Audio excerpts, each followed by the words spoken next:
একদিন এক গরিব কাঠুরে লোক জঙ্গলে কাঠ কাটতে গেল। তার নাম ছিল ইউসুফ। প্রতিদিন সে কাঠ কেটে বাজারে বিক্রি করত, যা পেত তাই দিয়েই তার পরিবারের খাবার চলত।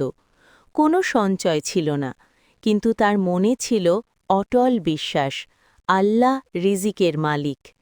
একদিন হঠাৎ করে তার কুঠারটি ভেঙে গেল। কুঠার ছাড়া কাঠ কাটা অসম্ভব। ইউসুফ খুব চিন্তায় পড়ে গেল। ঘরে চাল নেই, বাচ্চারা ক্ষুধার্ত। মনে মনে সে বলল, হে আল্লাহ, তুমি ছাড়া আমার আর কেউ নেই। সে বাজারে গিয়ে কুঠার ঠিক করার টাকা খুঁজল, কিন্তু কারো কাছেই ধার পেল না। মন ভারী করে সে মসজিদে গেল।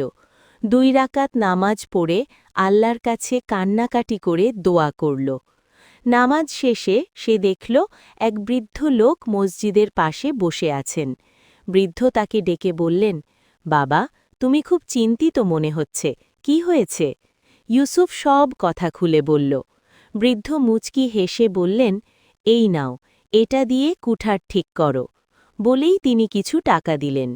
ইউসুফ অবাক হয়ে বলল, চাচা, আমি কিভাবে এই টাকা শোধ করব? বৃদ্ধ বললেন, শোধ করতে হবে না, এটা আল্লাহর পক্ষ থেকে তোমার জন্য সাহায্য। কথা বলেই বৃদ্ধ লোকটি চলে গেলেন। ইউসুফ অনেক খুঁজেও তাকে আর পেল না। সেদিন কুঠার ঠিক করে ইউসুফ আগের চেয়ে বেশি কাঠ কাটল, ভালো দামে বিক্রি হল।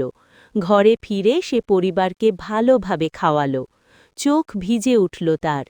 সে বলল, নিশ্চয়ই আল্লাহ কখনো তার বান্দাকে একা ছেড়ে দেন না।